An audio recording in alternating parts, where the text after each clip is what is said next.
야인의 장구단상 이 목사의 성경 공부 81번 영상 천국의 꿈 2번 영상 단서들 상상과 믿음. 안녕하십니까. 미국 애리조나 북부 그랜드 캐년 동쪽에 있는 투바시티라는 작은 광야 마을에서 미국 원주민 나바호족 그리고 호피족과 함께 살고 있는 이 목사입니다. 부족한 것이 많지만 좀 더 살기 좋은 곳으로 만들고자 아주 작은 촛불 하나 들려고 애쓰는 일꾼에 불과합니다. 이전 영상에서 요한계시록과 이사야서에 기록된 천국 얘기 그리고 상상에 대해서 말씀을 나눴습니다. 상상에 대해서 제가 좀 자세하게 말씀을 드렸는데 다시 한번 말씀을 드리면 상상과 망상 혹은 후상의 차이는 우리의 상상이 믿음과 괴를 같이 하느냐 이게 중요한 것이죠. 그래서 상상이 한편 선과 악, 현실과 비현실, 순종과 거역의 영역을 넘나드는 위험한 것은 사실이지만 그래서 우리는 이 상상이 항상 무엇 아래서, 믿음 아래서, 믿음이 전제된 상태에서 우리가 이 상상의 능력을 우리가 한번 사용을 해봐야 될 것 같아요. 그렇다고 한다면 절대 안전할 것이다. 그러므로 상상이라는 이름으로 말씀을 대하는 것은 말씀 외에 무언가 만들어내기 위함이 아니라 주어진 말씀의 진미를, 진가를 더욱 풍성하게 깨닫고 누리기 위한 것입니다. 자, 그렇다고 한다면 이제 천국은 어떤 곳인지 이 단서들의 근거에서 오늘의 말씀을 함께 나누도록 하겠습니다. 자, 천국은 첫 번째 의로운 곳입니다. 그래서 의로운 곳 혹은 제가 이제 의로운 곳을 또 다른 표현으로 불의와 격리된 곳이다. 예, 천국이 있는 반면에 또 지옥이 있기 때문에 의로운 곳이다. 예, 불의는 없는 곳이다. 불의 없죠. 불의와 격리된 곳이기 때문입니다. 자, 로마서 14장 17절 제가 이 구절 여러 번 제가 인용을 했는데 이것은 이제 바울이 말하는 하나님의 나라가 어떤 것이냐 이런 것을 말하는 것 아닙니까? 그래서 하나님의 나라는 먹는 것과 마시는 것이 아니요 오직 성령 안에서 의와 평강과 희락이라. 예, 의가 먼저 옵니다. 그래서 이 로마서를 처음부터 읽어보시면 하나님의 의로부터 시작이 되죠. 하나님의 의가 우리에게 어떻게 왔는가 이거를 말해주는 거기 때문에 하나님의 나라가 우리에게 어떻게 임하게 되는가 하는 것을 로마서에서 말해준다고 볼 수 있죠. 첫 번째 특징이 무엇이냐? 의로운 것이다. 베드로후서 3장 13절에 보니까 우리는 그의 약속대로 새 하늘과 새 땅을 바라본다 그랬는데 새 하늘과 새 땅이 어떤 곳입니까? 의에 거하는 바, 의가 있는 곳, 하나님의 의가 있는 곳이 바로 그 새 하늘과 새 땅이죠. 그래서 그 약속대로 의에 거하는 바, 새 하늘과 새 땅을 바라본다 이렇게 말을 하는 걸 볼 때 바울도 그렇고 베드로도 그렇고 하나님 나라의 첫 번째 덕목이 뭐냐? 하나님의 첫 번째 덕목이 뭐냐? 의로운 것입니다. righteousness. 자, 두 번째 천국은 어떤 곳이냐? 천국은 하나님의 임재, 즉 하나님의 영광이 충만한 곳으로 우리는 어떻게 살게 될 것입니까? 예배의 염으로 살게 될 것이다. 이 염이라고 하는 것은 생각이라는 뜻 아닙니까? 제가 예배하며 산다 이렇게 말하지 않고 예배의 염이라 그랬어요. 예배 드린다고 하는 건 하나의 행위가 될 수 있지만 예배의 염이라고 하는 것은 이 천국 삶의 바탕화면이다. 가장 중요한 것이다. 우리가 예배를 드리든 안 드리든 시간에 맞춰서 어떤 형식을 갖춰서 드리든 안 드리든 가장 중요한 것은 무엇이냐? 우리의 모든 삶은 그곳에서 예배의 염으로 사는 것이다. 그래서 요한계시록 4장 8절부터 11절에 보니까 네 생물들이 각각 6날개가 있고 그 안과 주위에 눈이 가득하더라. 그들이 밤낮 쉬지 않고 이르기를 거룩하다 거룩하다 거룩하다. 주 하나님 곧 전능하신 여 전에도 계셨고 이제도 계시고 장차 오실 자라 하고 그 생물들이 영광과 존귀와 감사를 보좌에 앉으사 세세토록 사시는 이에게 돌릴 때 24장로들이 보좌에 앉으신 이 앞에 엎드려 세세토록 사시는 이에게 경배하고 자기의 멸관을 보좌 앞에 던지며 가로되 우리 주 하나님이여 영광과 존귀와 능력을 받으시는 것이 합당하오니 주께서 만물을 지으신지라 만물이 주의 뜻대로 있었고 또 주의 지으심을 받았나이다 하더라. 이게 정말 이런 여러 가지 그 말세지말의 계시를 보여주기에 가장 앞서서 보여주는 것이 무엇입니까? 천국이 어떤 것이냐. 그래서 저는 이 천국은 하나님의 임재.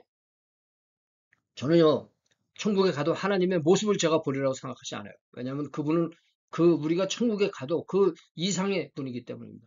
그러나 그 임재, 영광이 충만한 곳으로 우리는 예배의 염으로 살게 될 것이다. 항상 예배들이 무엇을 하든지 예배드리는 마음으로 하게 될 것이다. 이런 생각을 하는 것입니다. 자, 다음은 천국의 시간은 현생과 다르다. 천국의 시간대는 우리의 시간대와 다르다. 베드로서 3장 8절을 보니까 사랑하는 자들아 주께는 하루가 천년 같고 천년이 하루 같은 이 한 가지를 잊지 말라. 시편 모세의 노래죠.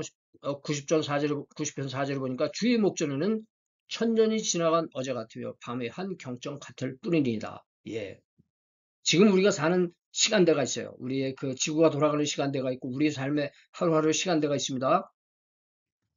우리의 현재 시간대는 우리의 삶을 제한하죠. 과거와 현재, 미래 이런 틀로서. 그러나 하나님의 시간대는 이것과 다르다고 하는 사실입니다. 천국에서 살게 될 우리의 시간대는 현재와 다릅니다. 예, 현재와 달라요. 그렇지만 또 제가 한 가지 전하는들 생각하는 것은 우리가 그 천국에 가서 살아가는 우리 시간대가 있지만 그러나 그거는 또 하나님 스스로 하나님만의 시간에 우리가 피할 수 없다. 이런 생각을 하게 되는 것입니다. 자, 제가요, 그 다음에 쪽 공간에 대해서 또 말씀을 드릴 텐데, 예. 천국의 공간은 현상과 다르다. 제가 그 관점에 대한 그 영상 올린 게 있어요. 그래서, 우리 인간에 대한 관점, 시간에 대한 관점, 공간에 대한 관점, 그 제가 링크를 아래다 올려드릴 테니까 못 보신 분들은 참고하시기 바라고요. 천국의 공간도 현상과 다르다 이거예요. 이사야서 65장 10절, 17절에 보니까 보라, 내가 새 하늘과 새 땅을 창조하나니 이전 것은 기억되거나 마음에 생각나지 아니하는 것이라. 이미 바뀐다는 것입니다. 우리 삶의 공간이 완전히 바뀌어요. 예, 어떤 분들은 그 지상 천국이라는 말을 통해 가지고 우리 이 하나님이 이 지구를 다 망가진 베드로에 의하면 불에 탄다 그랬는데 그 불탄 그 지구를 뭐 무슨 재활용이라도 하는 것처럼 이렇게 얘기를 하시는 분들이 있는데 예, 이렇게 그 우리가 생각하지 다 잊어버리는 우리가 살아가는 이 현재의 공간을 다 우리가 잊게 된다고 하는 사실이죠. 베드로후서 3장 13절도 뭐라고 말합니까? 우리는 그의 약속대로 의에 거하는 바, 아까도 제가 인용한 말씀 아닙니까? 의에 거하는 바 새 하늘과 새 땅을 바라보도다. 자, 요한계시록 21장 1절에 보니까 또 내가 새 하늘과 새 땅을 보니 처음 하늘과 처음 땅이 없어졌고 바다도 다시 있지 않더라. 예, 이것이 천국의 공간의 현상과 다르다고 하는 결론입니다. 그렇다고 한다면 그 나머지 거기에서 비롯되는 그 아주 세세한 현실적인 모습은 이 말씀의 범위 안에서 우리가 상상할 수 있어요. 이 말씀의 범위에서 야 어떻겠다. 요즘에 사실 그 우주 이런 그 공상 과학 영화 같은 거를 보면은 참 이 사람들의 상상력이 놀라워요. 이 우리가 지금 살아보지 못한 세상, 그런 세상을 자기네들이 가상으로 이렇게 생각하면서 영화를 만들고 이야기를 꾸며나가는 걸 보면 놀랍습니다. 그 상상력이. 그러나 우리의 천국에 대한 상상은 요 안에서, 요 안에서도 우리가 상상할 수 있는 영역이 얼마나 많습니까? 저는 굉장히 많습니다. 예, 제가 여기서 제 개인의 상상이기 때문에 말씀을 드리진 않지만, 천국의 공간은 분명한 것은 무엇입니까? 현상과 다르다고 하는 사실. 공간적으로 우리는 전혀 다른 차원의 세상에 살게 될 것이지만, 그것도 아까도 말씀드렸지만, 하나님의 존재를 다 포함하지 못한다. 예, 천국도 하나님의 존재를 다 포함하지 못한다. 예, 솔로몬이 성전을 지어놓고 어떻게 이 성전에 하나님을 모실 수 있겠느냐. 그랬는데 참 우리가 살아갈 그 나라도 하나님을 다 포함하지 못한다고 하는 사실입니다. 제가 여기 다니엘서 10장 13절을 인용했는데요. 거기 보니까 이 다니엘에게 메신저가 이렇게 왔습니다. 다니엘이 기도를 시작할 때, 기도를 시작한 지 21일 만에, 이 3주 만에 이 메신저가 도착을 했어요. 그래서 말하는 말 아닙니까?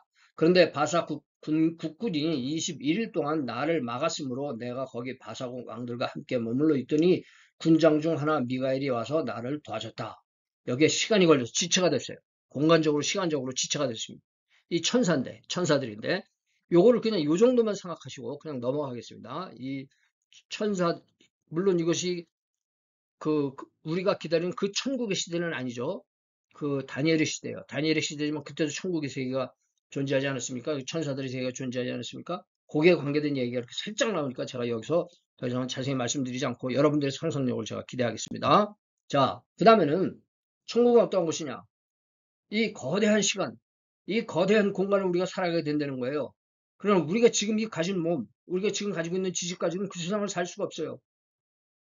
근데 우리는 그때 어떻게 사느냐? 그에 걸맞은 새로운 지식, 새로운 능력을 우리가 갖게 된다고 하는 사실입니다. 예. 새로운 지식과 능력을 갖게 돼요. 우리가 지금 가지고 있는 지식과 능력은 그냥 굉장히 제한된 것이고. 고린도전서 13장 12절 너무나 잘 아는 말씀 아닙니까? 우리가 이제는 거울로 보는 것 같이 힘이 하나 그때에는 그 천국의 시간과 공간에서는 얼굴과 얼굴을 대하여 볼 것이요. 이제는 내가 부분적으로 아나 그때는 주께서 나를 아신 것 같이 내가 온전히 알리라. 예.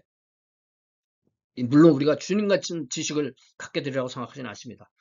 그렇지만 우리가 그의 버금가는 그 나름의 이 말씀이 이렇게 말할 정도의 우리가 새로운 지식을 우리가 갖게 된다고 하는 사실이죠. 구약성경 이사야 11장 9절에도 이 사실을 분명하게 말해주고 있어요. 나의 거룩한 산 모든 곳에서 해됨도 없고 상함도 없을 것이니 이는 물이 바다를 덮은 같이 여호와를 아는 지식이 세상에 충만할 것입니다. 예, 그래서 우리가 지금 우리 하나님이 우리에게 주신 완벽한 계시의 성경을 가지고 우리가 이것을 안다 저것을 안다 하지만 항상 우리 마음속에 간직하고 있어야 될 것은 아직도 우리는 멀었다. 아직도 우리는 멀었다. 우리가 하나님의 신비를 다 깨닫고 그 말씀의 지식을 다 깨닫고 이렇게 생각하지 않았으면 좋겠어요. 왜냐면 우리는 앞으로도 더 배워야 될 사람, 지금도 더 배워야 될 사람들이지만 앞으로는 우리가 더 배우게 된다고 해서 사실입니다. 이 거대한 시간과 공간에 걸맞은 새로운 지식과 새로운 능력을 우리가 이렇게 말을 하면서 제가 한 구절을 더 가져왔습니다. 그것은 뭐냐면 고린도전서 1장 22절부터 24절인데요. 유대인은 표적을 구하고 헬라인은 지혜를 찾으나 우리는 십자가에 못 박힌 그리스도를 전하니 유대인에게는 거리끼는 것이요 이방인에게는 미련한 것이로되 오직 부르심을 입은 자들에게는 유대인이나 헬라인이나 어떻게 됐어요? 그리스도는 하나님의 능력이요 하나님의 지혜다. 제가 이 새로운 지식, 새로운 지혜, 새로운 능력 세계로 들어간다고 그랬지 않습니까? 근데 여기서 이 말씀을 제가 그 말씀과 연관을 해서 한번 생각을 해봤어요.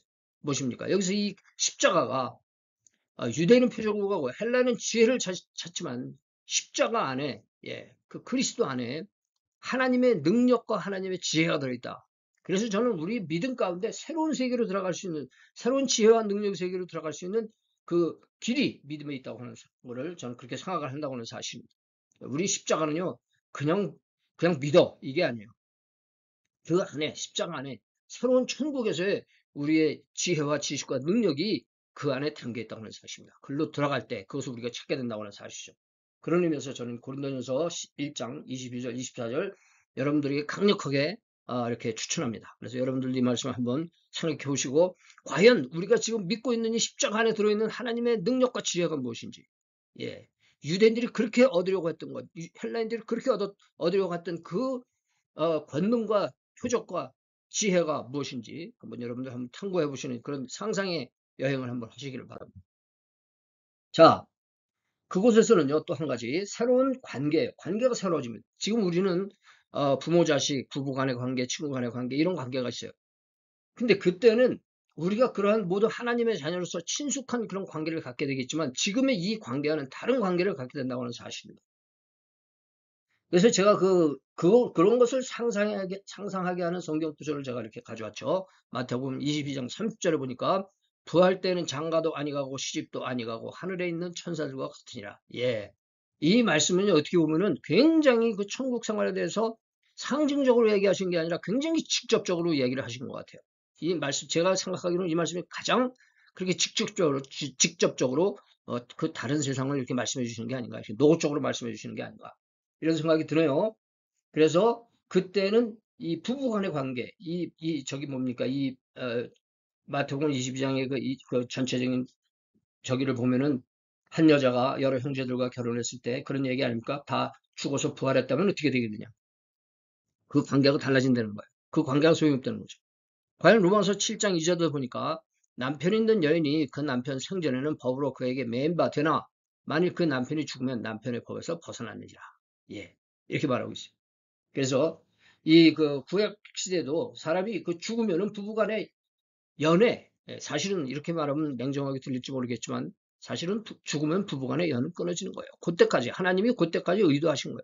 그때까지 자손을 생산하고 이 세상을 살면서 하나님 나라의 그 역사를 이 땅에서 일어나라고 해주신 그 관계입니다. 그러나 예, 현생에서 맺어진 인간관계는 현생에서 마감됩니다. 그래서 저는 임시적이라고 봐요.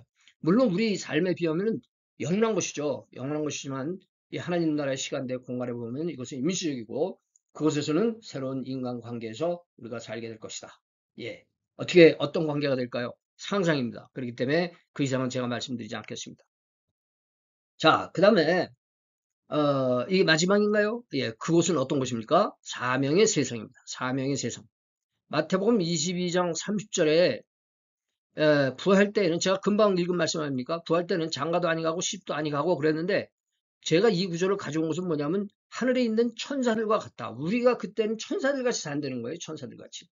천사들과 같은 그런 입장에서 산다. 여기 단서예요, 단서. 예, 단서. 예.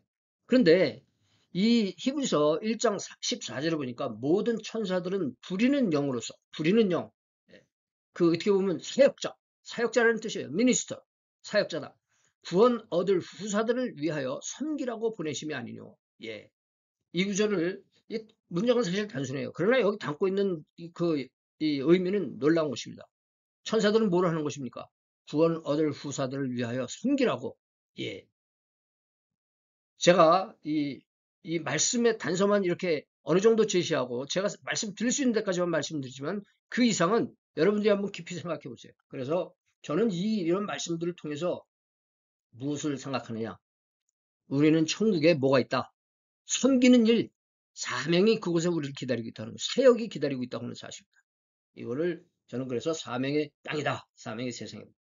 할 일이 있다. 예, 우리가 하나님의 그 천사들로서 하나님이 부리시는 천사들로서 우리가 할 일이 있다. 이 사실이죠. 예, 누가복음 또 19장 16절 17절 우리가 잘 아는 패턴이 여기서 나타나고 있습니다. 그 첫째가 나와 가로되 주여 주의 한 문화로 열 문화를 남겼나이다. 주인이 이르되 잘하였도다. 착한 종이여 네가 지극히 작은 것에 충성하였으니 열 고을 권세를 차지하라. 이 말씀이 뭐예요? 이 말씀이 우리가 이 땅에서 한 일에 따라서 그곳에서 우리에게 무엇이 주어진다고 하는 것입니까? 예. 여기서 열 고을 권세를 차지하라고 그랬어요. 그러니까 그것을 뭐를 의미합니까? 우리에게 권세를 주시고 벼슬을 주시고 세금을 걷어들이고 호의호식할 수 있는 그러한 권한을 주시는 것입니까? 그게 아니죠. 예, 마태복음 20장 16절에 보면 이와 같이 나중된 자로서 먼저 되고 먼저 된 자로서 나중되리라 이런 말씀이 있어요. 참 이거 참 아, 아주 오묘한 말씀입니다. 예, 교묘한 말씀이라기 하기보다는 오묘한 말씀이에요. 우리가 천국 가서 상을 받는다고 하는 거는요. 우리 천국에서 받는 그 상의 의미가 뭐냐 이거예요. 예? 상의 의미가. 천국에서 받는 상의 의미가 뭐야? 마태복음 5장 12절을 보니까 기뻐하고 즐거워라. 하늘에서 너희의 상이 큼이라. 너희 상이 크다. 너희 전에 있던 선지자들을 이같이 핍박했다. 핍박을 받을 때 너희에게 그만한 상이 있다고 하는 사실이에요. 예. 그리고 마태복음 19장 21절에도 예수께서 가라사대 내가 온전하고자 할진대 가서 내 소유를 팔아 가난한 자들을 주라. 그리하면 하늘에서 보화가 내게 있으리라. 그리고 와서 나를 쫓으라. 우리가 하늘에 가서 보화가 왜 필요합니까? 예. 저는 지금 아주 미니멈 생활비를 가지고도 부족함이 없이 잘 행복하게 살고 있어요. 우리가 무슨 하나님 나라에 가서 무슨 보화를 우리가 더 여기서 보화라고 하는 것은 이 땅에 가지고 있는 물질은 우리가 이 땅에서 생각하는 가치가 있다고 가치와 환원될 수 있다고 하는 물질 아니 그것이 돈 아닙니까? 보화 아니겠습니까? 그러나 하나님 나라에 가서 진정한 가치가 무엇이냐 이걸 생각해야 되는 거예요. 진정한 가치. 예. 우리는 이 땅에서 이 보화를 가치 있게 생각하지만 하나님 나라에서 진정한 보화는 무엇이냐? 예. 여러분들이 또 상상의 나라를 펴시기 바랍니다. 그리고 이 정도 단서는 성경에 얼마든지 나와 있죠. 자, 그래서 저는 천국에서 받는 상의 의미를 이렇게 생각해요. 섬김의 사명이다. 섬김의 사명. 예?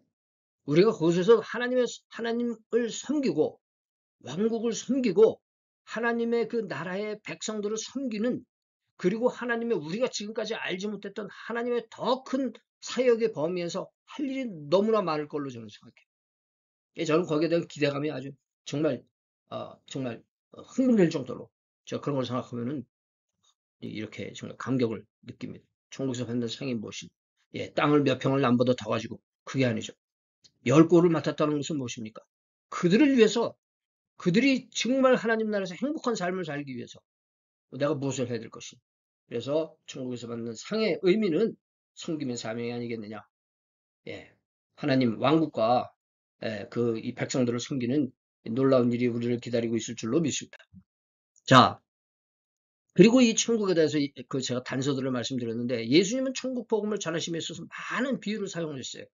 근데 제가 그 비유들은 제가 나중에 기회가 되면 그 말씀을 드릴 기회가 있을는지 모르겠습니다만 여기서는 제가 말씀을 일부러 안 드렸습니다.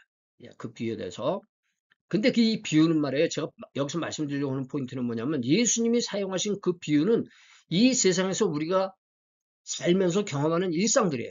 예를 들어서 씨를 뿌린다든가 밭을 경작을 한다든가 뭐 아니면 군인이 싸움을 대비한다든가 뭐 여러 가지 성경에 나오는 이야기들이 많이 있는데 그거는 우리 현실적인 이야기들이라는 얘기예요. 현실적인 이야기들을 빌어서 천국의 삶을 설명하셨다. 이렇게 제가 드리는 거죠. 사실 그래서 우리가 현재의 실상, 우리가 살아가는 이 세상에서 하나님이 운행하시는 그 실상에 우리가 조금이라도 접근할 수 있다고 한다면 결국 현재의 삶을 통해서 내생의 삶을 짐작할 수 있을 것이다. 이 말씀이에요. 예, 씨를 뿌려 그 작물이 이렇게 싹이 나고 자라나고 열매를 맺고 우리가 수확을 하게 되죠. 하나님 미랄이 땅에 떨어져 썩지 않으면 하나님 그대로 있거니와 썩으면은 많은 열매를 맺는다. 이러한 것들 우리가 일상적으로 벌어지는 자연 현상이야. 인류의 삶이에요. 인생의 삶이에요. 그거를 우리가 이 속에서 거의 여기 제가 마지막으로 말씀드렸지 않습니까? 특히 본질적 유전적인 면에서 현생과 내생은 비슷한 것이 많다고 하는 사실이에요. 아니면은 같은 것도 많다. 그래서 우리가 이 현실을 말씀에 비춰서 정확하게 볼 수 있고 충분하게 볼 수 있고 깊이 볼 수 있고 널리 볼 수 있다고 한다면 우리의 천국에 대한 이해도 하나씩 기초를 닦아가지 않을까 이런 생각이 드는 거죠.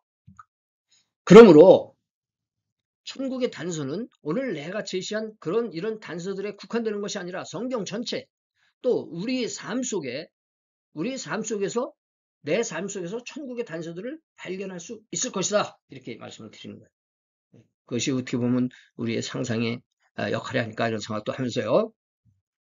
자, 우리가 이 세상을 살면서 하나님의 나라를 경험할 수 있다면, 예, 우리가 사실은 경험하죠. 어느 정도는 하나님의 나라를 더 경험할 수 있다면 이런 바람을 가져보는 것입니다.